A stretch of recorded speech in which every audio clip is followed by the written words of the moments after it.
இன்றைக்கி நாம் சிக்கன் பிரியாணி செய்ய போகிறோம். 1 கிலோ அளவுக்கு நம்ம சிக்கன் பிரியாணி செய்ய போகிறோம். அதுக்கு கோல்டு வின்னர் எண்ணெய் 100 கிராம் ஊற்றிக்கிறணும்.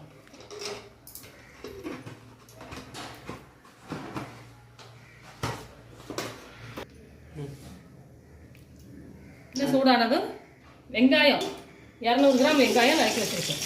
கல்லாரி பெரிய வெங்காயம்.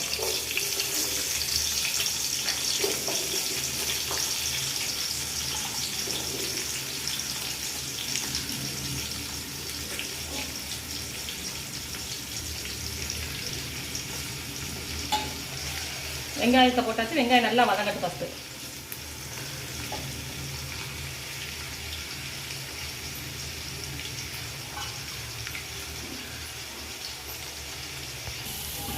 வெங்காயம் வதங்கி வரும்போது 2 இலை பிரியாணி இலை, இது பட்டை கிராம்பு ஏலக்காய் பொடி ஒரு 2 ஸ்பூன்,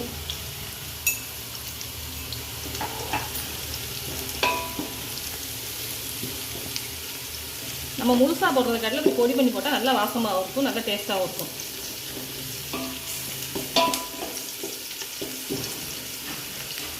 நல்லா வெங்காயம் செவக்க வதங்கணும். கொஞ்சம் வெங்காயம் எவ்வளோக்கு எவ்வளோ வதங்குதோ அப்போ தான் பிரியாணி நல்லா டேஸ்ட்டாக இருக்கும். வெங்காயம் நல்லா வதங்கி வந்துருச்சு. இப்போ 100 கிராம் இஞ்சி, 100 கிராம் பூடு அரைச்சது பேஸ்ட்டு, 1 கிலோ கறி 1 கிலோ அரிசி, அதுக்கு இந்த அளவு போதும்.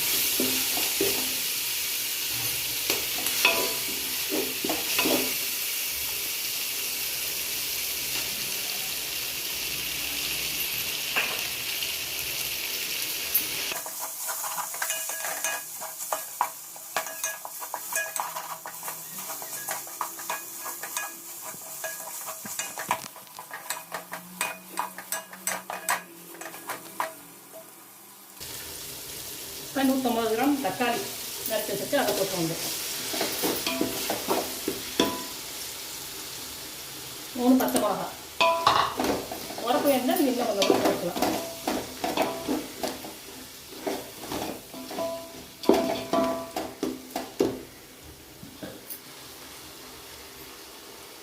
இல்லை கொஞ்சமாக நீங்கள் உப்பு போட்டு இது வேணுன்னா கொஞ்சம் நல்லா சீக்கிரம் தக்காளி நல்லா இருக்கும்.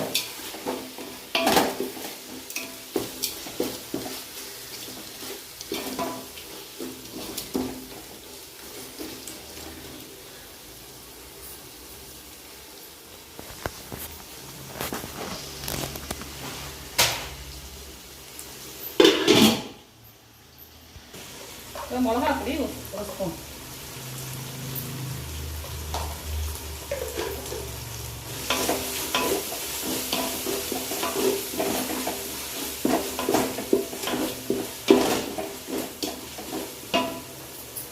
சிக்கன்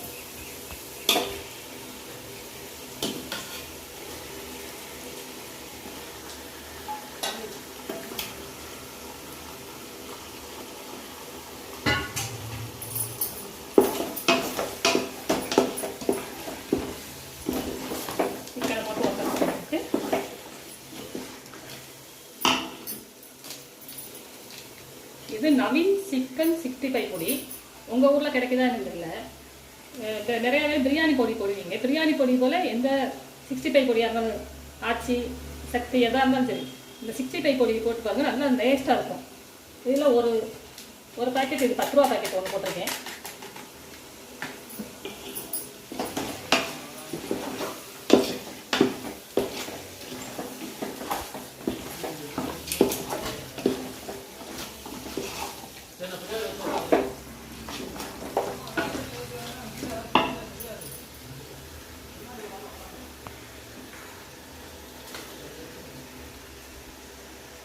புதினா மல்லி,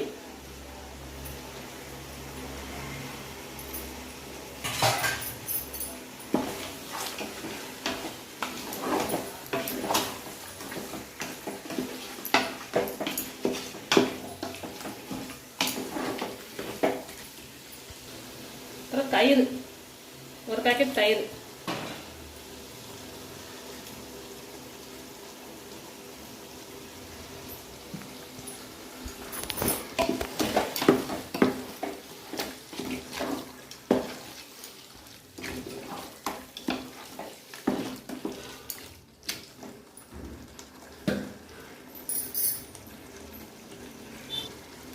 வந்து 1 கிலோ அரிசிக்கு தேவையான அளவு உப்பு போட போகிறோம். ஏற்கனவே உப்பு போட்டிருக்கோம், அதனால பார்த்து போட்டுருங்க. உங்களுக்கு தேவையான அளவு உப்பு போட்டுருங்க.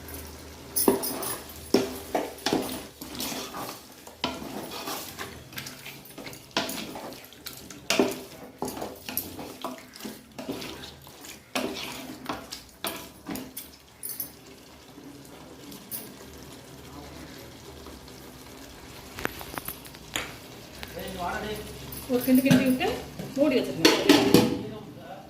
ஒரு 5 நிமிஷம் அப்படியே வேகட்டும்.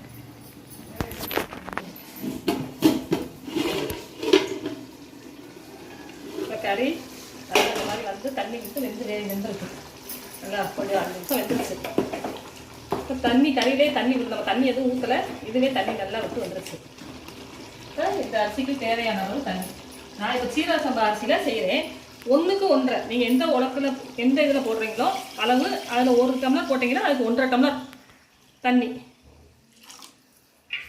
ஊற்றி வரும். தண்ணி நல்லா கொதிச்சு வரட்டும். மூடி தண்ணி நல்லா கொதிச்சு வந்தோடனே நம்ம கழுவி வச்சுட்டு அரிசி எடுத்து போட்டுறோம்.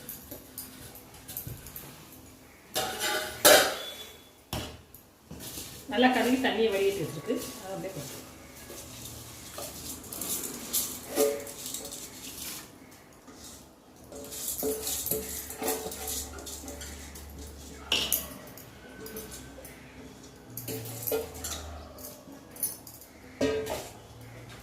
போட்டு ஒரு கிண்டு கட்டி விட்டுருவாங்க.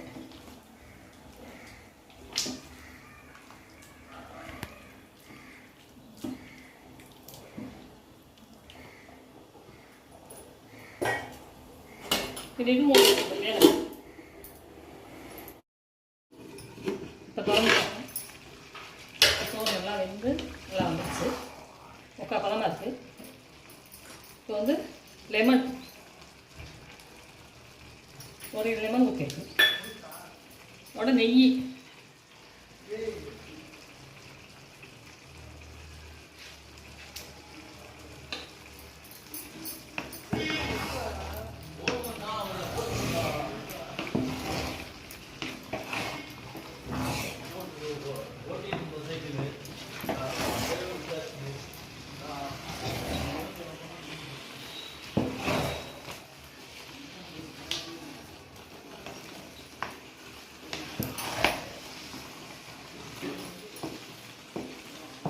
நல்லா கிளறி விட்டுட்டு அப்படியே தம் போட்டு வந்தேன்.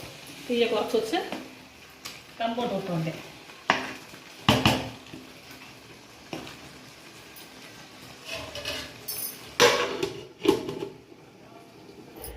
தோசைக்கல்லை நல்லா சூடு பண்ணி அது மேலே தூக்கி வச்சுருங்க. 5 நிமிஷம் சென்று அடுப்பை ஆஃப் பண்ணிடுங்க. ஆஃப் பண்ணிவிட்டு ஒரு 10 நிமிஷம் சென்று திறந்து பார்ப்போம். இப்போ 10 நிமிஷம் ஆயிடுச்சு தம் போட்டு. இப்போ சாப்பாடு எப்படி இருக்குன்னு பார்ப்போம்.